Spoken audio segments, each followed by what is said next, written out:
I remember the first time I played Realm of the Mad God. Surprisingly, a game with such basic and unassuming graphics managed to completely captivate me. The adventure, finding new items, exploring dungeons, and working with other players. It was all so enthralling. In the beginning, I thought the Ocean Trench was an actual place in the realm, and Oryx's castle terrified me. Even after playing the game for 5 years, these locations are always a blast to challenge and loot, even when I've learned more about them. It's a game that's premise is simple, but can surprisingly capture your attention and whisk you away for hours.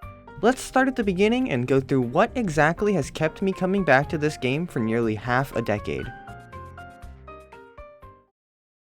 Realm of the Mad God is an MMO roguelike bullet hell, which is a fascinating concept by itself. As a fan of none of these genres, it's a testament to not only how accessible Realm is, but just how excellently it combines and innovates on them.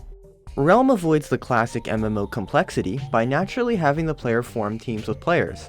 I found myself a dungeon buddy one time as we were both searching for a specific item. Fame trains can start out of nowhere where massive groups of players steamroll enemies to quickly level up and earn precious fame. It's a beautiful, natural flow that's just pure teamwork and camaraderie. Realm's also a bullet hell, but an accessible one. Oftentimes, people tend to think about difficult, niche Japanese games like Touhou when the genre is brought up. Realm isn't super difficult, but it can be if you try some of the endgame content, especially early on. Simply playing smart into your class's role can save your life, and this learning curve makes the bullet hell aspect great. I'll touch more on the roguelike death mechanics later, but something I'd like to add right now is that the loot system is amazingly addictive. You're constantly pining for that next tier of equipment or super rare drops. It's hard not to be envious when you see a warrior with the precious Helm of the Juggernaut tank shots and rush for the team. The loot system is easily one of the best parts of the game. Each life begins by picking a class, and, balance aside, all of them are wonderfully fun to play, each with their own differences and nuances. The video would be too long if I went through every class's unique ability and stats, so I'll touch on what largely differentiates them, their weapons. The game has 5 different weapon categories, with each category feeling completely unique from the others, and each one being complemented by the class's abilities and stats.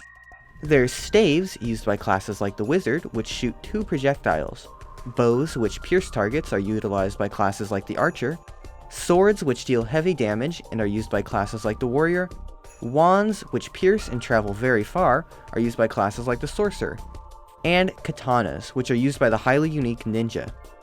Another thing that differentiates classes is their armor. This is a little more straightforward than the other stuff. There's 3 different types of armor, light, medium, and heavy. Now on top of the varied weapon types and armor, every class has a unique ability as well. Realm has such a varied and unique cast of classes to play, it's brimming with different ways to adventure. On top of the usual diversity, there's also the fabled untiered class of items, which highly change the way the class plays. I'll get more into untiered or UT items later, but Realm genuinely has so many ways to play and enjoy, it's amazing.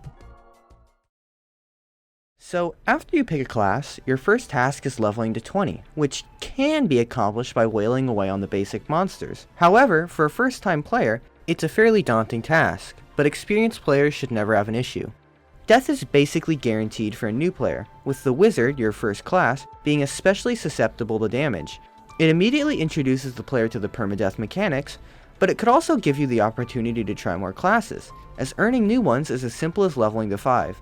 Leveling to 20 for the first time is a challenge, but it's also a learning experience. And when you're level 20, that's when the real fun begins.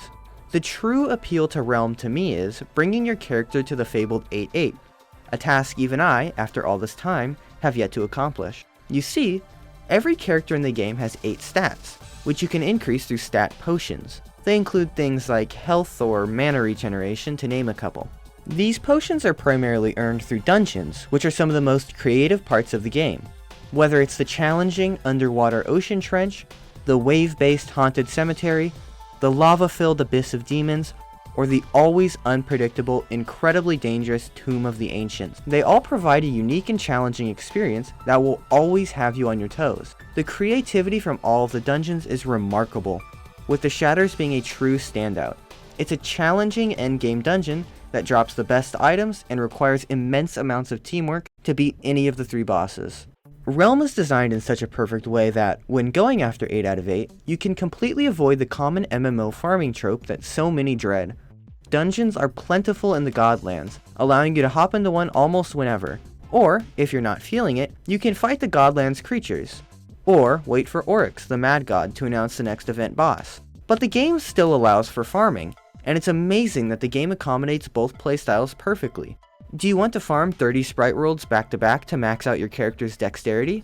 Go for it. This slow process, gaining better gear, maxing out those stats, the progression, that's the appeal of Realm to me. Something that's also going to be slowly improving alongside your character is your pet. These guys often go underappreciated, but the health and mana regeneration buffs they offer speeds up the game immensely. While the balance of pets could be debated, especially with feed power and costs, it's important to remember that pets literally saved Realm of the Mad God from being shut down. They're incredibly important to the game's survival. One of the biggest issues with pets are that any slight tweaks to them are met with backlash, because of how much time, effort, and yes, money people put into them. Pets are just one of the few things in Realm I don't think are perfect yet. Some tweaking could make them into a much more refined feature. There's really no happy way to solve this problem. Something every Realm player knows about and craves is the white bag. I mentioned them earlier, but they completely change the way you play the game. For example, the white bag introduces 2 new bows into the late game, the Doom Bow and the Coral Bow. The Doom Bow ups the max damage to 1000 in a single shot, given you have the max attack, but the firing rate is only 33% the regular rate of fire. On the contrary, the Coral Bow shoots 25% faster than normal, but only fires 2 arrows instead of the standard 3 shots other bows would shoot. Items like these are what drive you to continue entering previously less useful dungeons. I don't need wisdom potions, but a chance at the fabled white bag is often enough to draw me back. For a Realm player, white bags are the drug that keeps you alive, and they're incredibly well designed and fun, but also incredibly rare. But the best part of the game? Death. Those items in that character, they're permanently gone. This not only makes you extremely attached to those characters, but it's a constant push and pull effect you have to consider while you're playing. Is it worth trying to tank those shots? Can you make it to your allies? Can I maneuver over to that precious loot bag without taking too much damage? This is just a sample of situations you have to consider when you play Realm of the Mad God. The emergent gameplay present in nearly every scenario constantly has you on your toes and keeps the game fresh. The best part is, when you die, you get to make a new character, and have an entirely new experience. You'll be with new players, find new items, and take a different route to level 20 and those max stats every time. But you're not alone out there in your quest. Those players I mentioned earlier, they're everywhere. It is an MMO after all. There are tons of other players in the Realm. The game's community is absolutely fantastic. It's been a blast following this game, from the Wild Shadow forums, to M-Sellers jokes in Kabam, and now with Deca owning the game. Everyone involved in this game is just as passionate as I am, and it's wonderful being a part of it. If you're new, you'll get free items and tips, and if you're experienced, you can find a guild that'll work together with you.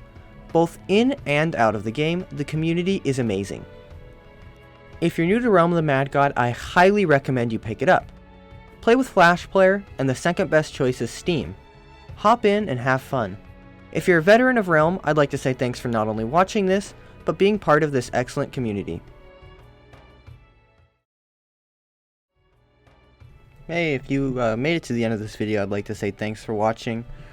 I had to re-record all of this video's audio like 3 times, and I was only really happy with it when I got a new pop filter and cover for the mic. So I put a lot of work into this, editing it, syncing it up with music, all that jazz. It was honestly a lot of fun. If you're just now discovering my channel, I've got tons of other content on here. I'm doing like a Pokemon fan game, trailers for that. I'm doing anime stuff. I'm probably going to do more video game stuff, but not really until I find something I'm passionate about, like Realm of the Mad God. Again, thanks for watching. Appreciate it so much.